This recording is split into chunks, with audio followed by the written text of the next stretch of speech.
Hello. This is another in the series of podcasts on introducing paganism and concepts within the various different pagan religions. I did record a whole series of these a while ago, but haven't done so recently. Life has been very busy, both a good and a bad way, unfortunately. So things have taken some getting used to. However, I've had a few people get in contact and say, would I add some more, and suggest various angles and subjects that they would like to know more about. So I'm going to do at least one, maybe two or three extra, and see how we go. One of the subjects that I've been asked to talk about is human nature, and also the pagan understanding of nature in the more usual sense of forests and mountains and shorelines and so forth. As usual, I'm in the kitchen, and as usual, I am multitasking.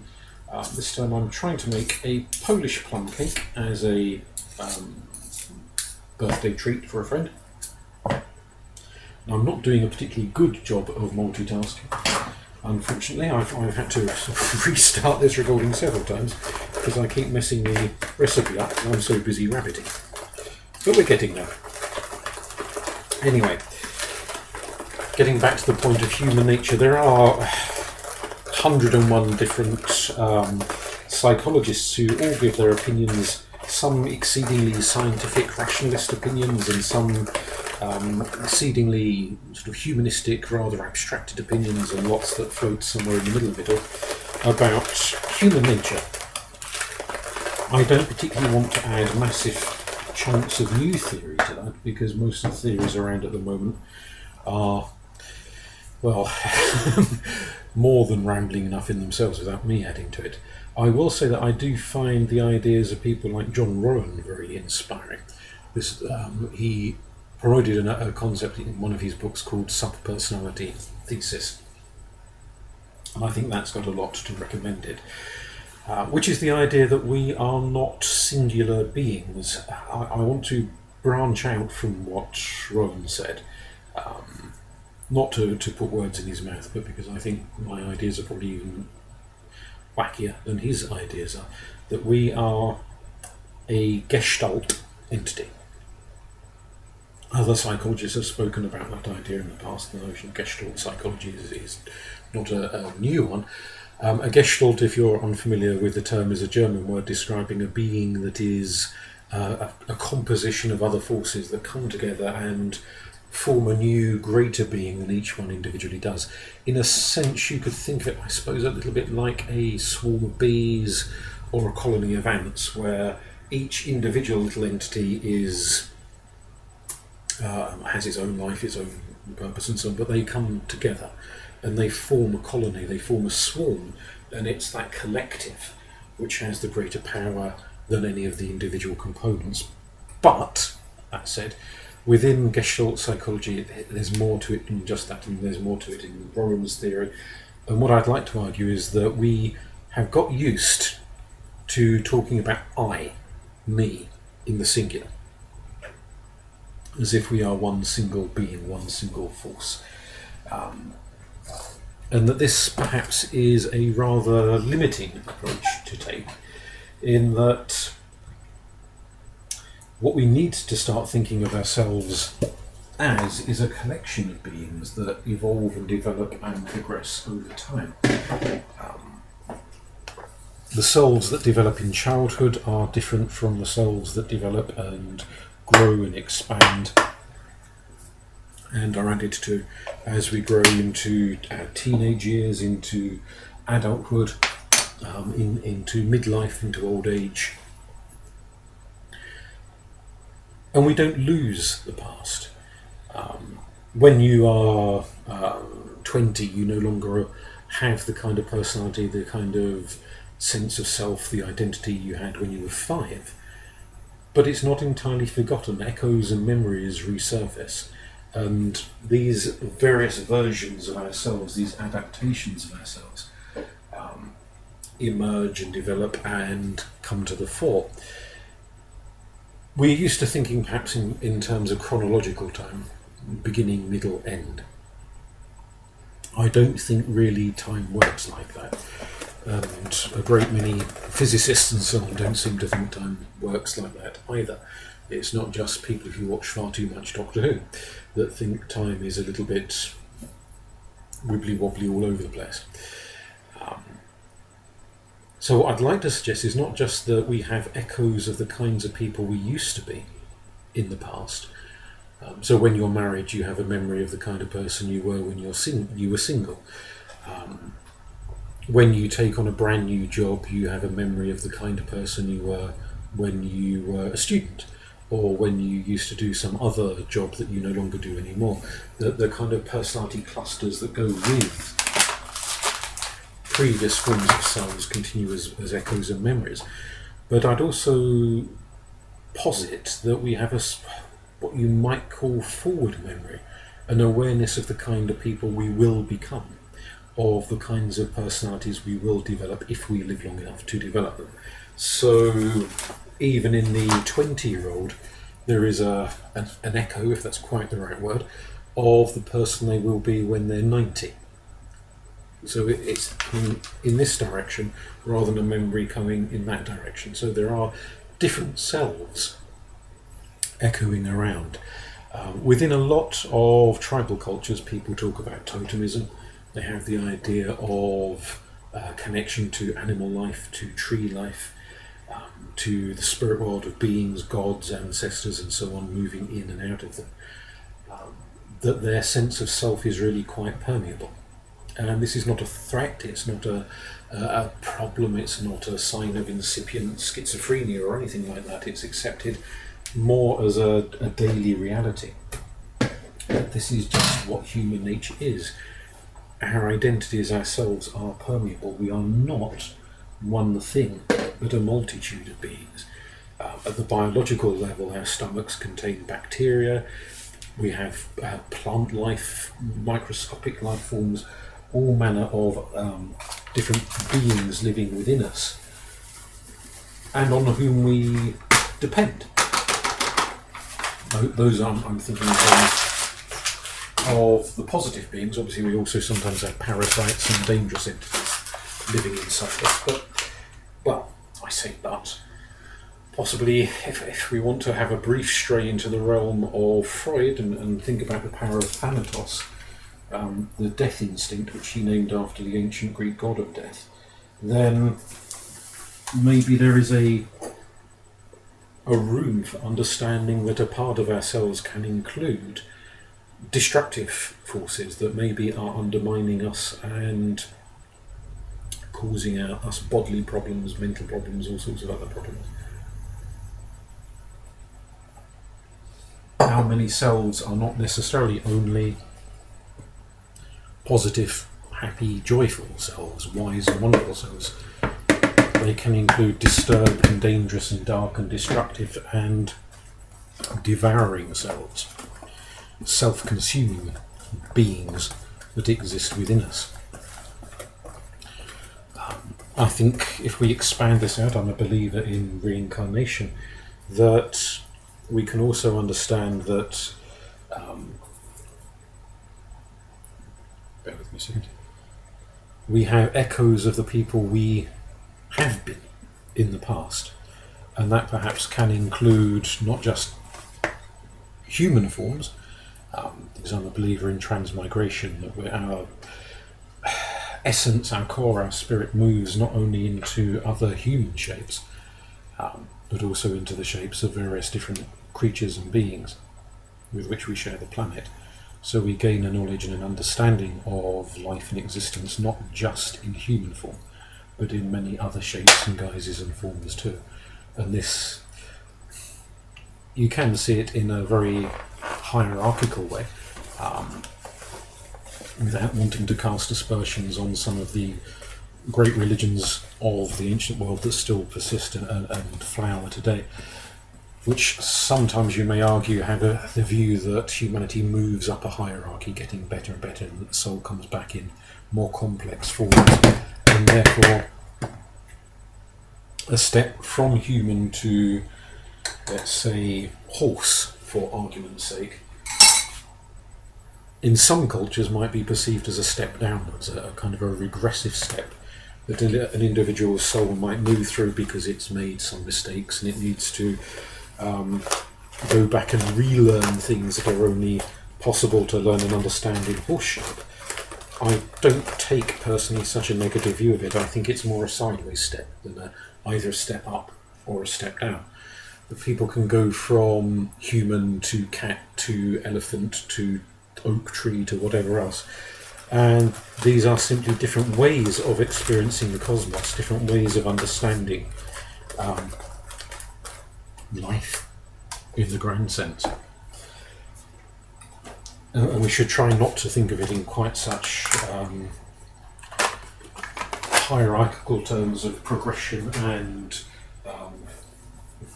demotion, like being sent back to an earlier class because you haven't quite mastered algebra yet, so you've got to go back to an earlier year or anything as sort of rigidly structured as that. We should be open to it in a more fluid way. And I do realise I am rambling incoherently again. What I'd like to suggest is that, let's say for argument's sake, in some previous existence I used to be a walrus. Clearly I am sort of halfway there already. Maybe the echo of that walrus life, if we can put it like that, that incarnation, that lifetime in a very, very different style of existence, different mind, different body, different everything, is still there within me. Just as possibly if in my next lifetime I reincarnate as a meerkat, I may have memories of having once been human.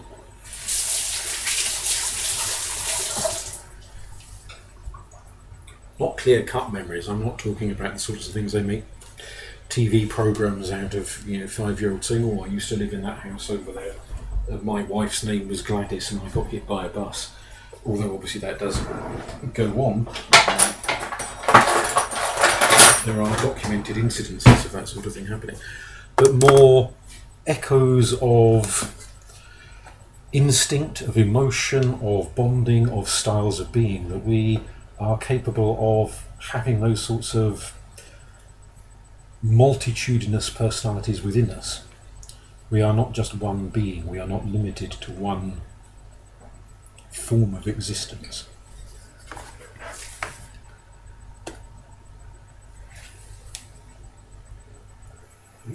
Making the right mess of cakes, right? So when we think of personalities, of human nature, I'd suggest actually human nature isn't entirely human. It's better maybe to talk of it as consciousness.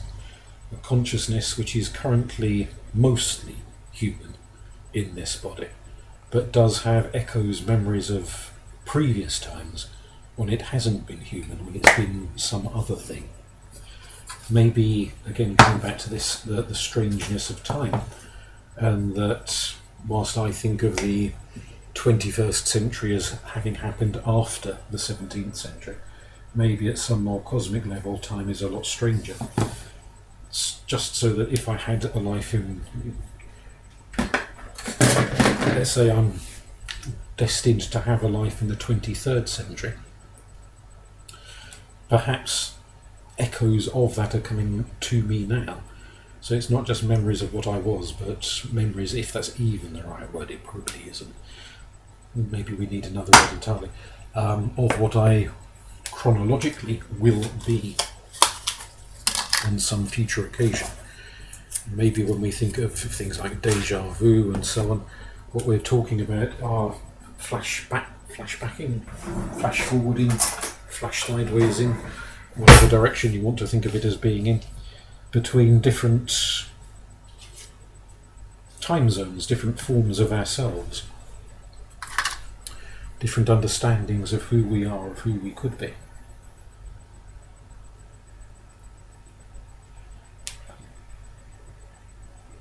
Within Remuva, which is Lithuanian variety of paganism, there is the concept of Dorna. I can't remember if I've mentioned this in previous podcasts. I may have done. I often waffle on about it. Dorna is being at peace.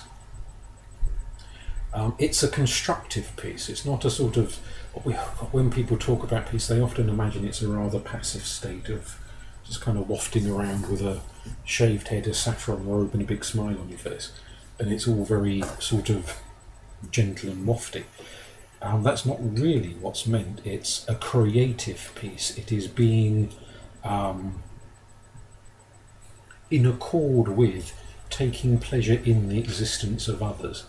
So we can, in a sense, we often talk about tolerance.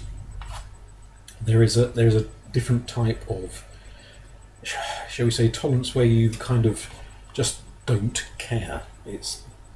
I know that because that's the type of tolerance I most commonly engage in. I can tolerate other people largely because I don't really care most of the time about other people and what they do. It's not a sort of a positive, joyful embracing of other people. It's more a kind of do whatever you want so long as you don't bother me with it, which is a much more negative thing, and it's not really what Dharma is about. Being at peace isn't about just ignoring people you find annoying and just kind of having a peace that involves largely avoiding other people and not having screaming matches with them. It's not like that. It's meant to be a more engaging sort of a process where you value and find joy in others. Within the various philosophies of Dharma, people talk about sort of circles, layers of Dharma, and that you start within to find Dharma, to find peace with yourself, and then you move outwards to find peace with your family, your neighbours, your homestead, the village, town, whatever it is that you live in, the nation state, out from there to wider and wider levels to humanity at large, and beyond humanity to other beings. Because again, we're coming back to this notion that your neighbours aren't just the people who live next door, the human people who live next door. It includes the trees in your neighbourhood. It includes the river that flows past the end of your garden. It includes the birds that nest in the trees. It includes next door's cat. And being on good terms with your with your kin. It doesn't just mean your blood relatives, your human kin. It includes your pet dog. It includes your sheep if you're a farmer.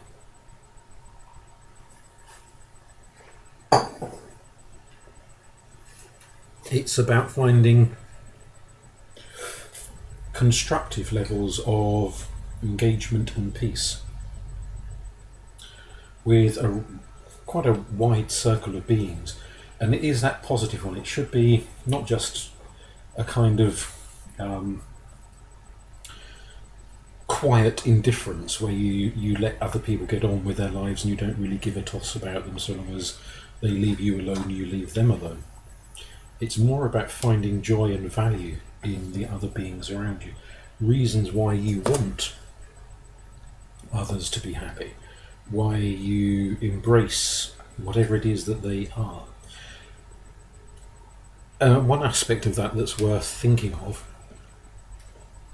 is where it begins, because the key concept in Dharma is this idea that it's got to start within, that you start by embracing yourself, to find peace with yourself, which is does have echoes of a lot of this sort of new agey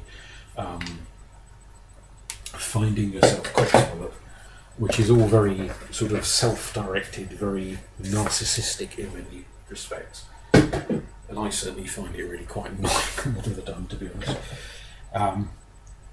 But if you can't stand yourself, not simply that you wish you were taller, you wish you were thinner, you wish you were, didn't have a bald spot, you wish this, you wish that, you wish the other. Everyone's got lots of things they wish they could change about themselves. That's not really what it's about. It's about wanting positivity for yourself, accepting yourself in the sense that you are glad you are alive, and you see life as an enjoyment rather than an endurance test, that you wish to celebrate your own existence, you wish to make something positive out of your life, to be on good terms with yourself. There is a bit of it in the sense that if you're self-accepting, if you're gay, you should accept yourself as gay. If you're transgendered, you should accept yourself as transgendered. If you're artistic, you should accept yourself as artistic, that sort of thing. There is certainly a strong element of that there, but it's not about just a sort of finding bits of yourself that the rest of society may not like, but you have come to terms with. It's about embracing the entirety of your being, not just in this moment. The beings you have been, coming back to this idea of multiple selves, the beings you have been in the past, the hopes of the beings you will be in the future, or which at least you have maybe one of those kind of time-bending echoes of what you might be in the future, even if you are not absolutely certain what you'll be. It's trying to embrace that as a force for positivity, a force for creativity, a force that will not only make you more content, but will bring joy and contentment to others. And I think that's perhaps one of the key things. It's not a sort of utilitarian argument where if it makes me happy, it is good, end of, because of course you will get people who really, really like torturing kittens and doing dreadful, awful things, and that makes them happy in a perverse sort of a way. That doesn't make it good. Part of the positivity of Donna and the related concepts that you get in other forms of pagan tradition, we could mention a few of them, but I won't, is that your joy is one that is shared with others. It's about the goodness and well-being of others. So for those individuals whose pleasure comes from tormenting and in making others suffer, that is not an integral part of what is being described. Move that out of the way. It should be something far more sociable, shall we say, pro-social.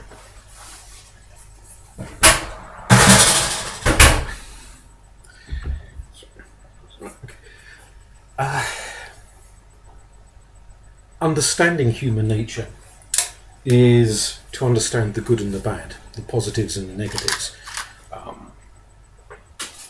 Not everyone is sweetness. In fact, who is entirely sweetness and light? Everyone has moments of anger, moments of bitter despair, moments of vindictiveness, moments of spite, moments of absolute stupidity when they do all sorts of crazy, dreadful things. Understanding human nature is embracing all of that, admitting that we are all of those things we maybe wish we weren't some days, and finding a place for all of that, which is an interesting one in that, from a polytheistic perspective, if we think about a lot of the gods and goddesses of ancient times, they weren't just deities of purely positive forces. You have a whole slew of deities, minor beings, the daemones and so on in Greece and Rome, for example, who are associated with fairly grim things. You also get in other pantheons, so in Ireland, you've got Vea and Nemon, hatred and poison, reflecting the darkness within people. And it's important to realise there is a place for everything, even if sometimes we really struggle to work out what that place is. But allowing space for the grim as well as the positive is, I think, a key feature in a pagan approach, or at least a polytheist approach to psychology, is to paraphrase the Portuguese poet Fernando Pessoa, to have an altar in every corner of your soul to all of the gods, not just the gods of happiness and joy and laughter and light, but the gods of rage, of bitterness, of darkness, of despair and of gloom, so that when those emotions come upon you, come through you, you honour them in their passing. You don't identify with them to the point where you can be nothing other than doom and gloom and bitterness, But then again, you shouldn't equally identify with the positive ones to the exclusivity where you can become nothing other than all love and light and skipping through the daisies. You should always understand that you have all of these different forces within you, all of these different factors, the positive and the negative, the joyful and the despairing, the creative, the destructive, and find room for them all. And find room for those in other people too. Because it's all well and good accepting your own darkness as you're skipping through the moonlit woods and howling like a Fruit Loop. But do you allow other people room for their darkness? Or do you hold them to such high standards that when they vent some of their grimmer traits, you cut them off, you reject them, you isolate them entirely? That doesn't mean you've got to be a punch bag for them, clearly. Because we all, us and other people, need to find ways of honouring the full range of sub-personalities or forces within us, but without raining down carnage on everyone around us. That's sometimes easier said than done. So we have to allow other people room for their darkness, but without necessarily sacrificing ourselves upon the altar of their darkness. So that's not a recipe for what Californians like to talk about as codependency, where we become punch bags for other people.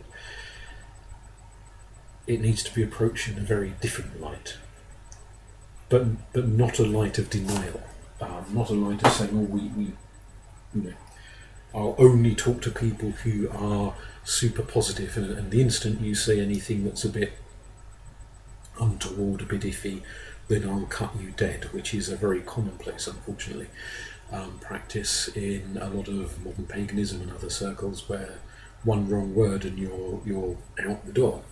We need a more creative approach to that. I think we're all guilty of being intolerant of other people's pain and darkness and intolerant of our own. So we need to find a way forward that allows people to explore different aspects of their being in different ways, and to embrace different parts of their soul, of their psyche, of their existence. I think maybe that's more than enough mindless rambling for the moment.